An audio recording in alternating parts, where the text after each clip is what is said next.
How to link Epic Games account to a different PSN account in Fortnite 2024.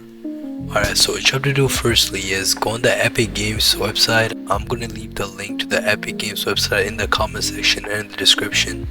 So just click on that link. Then once you're over here, it should make you log in. Then once you log in, it should bring you to this page right here.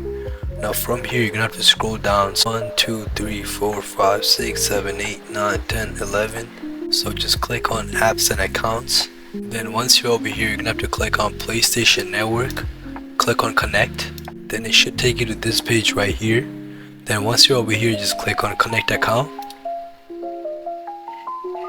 Now if you don't have an account, click on create an account. And if you do have an account, just sign in.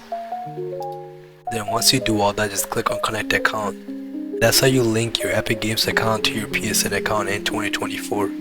If this would have helped, make sure you like, subscribe, and leave a comment down below. Thank you for watching.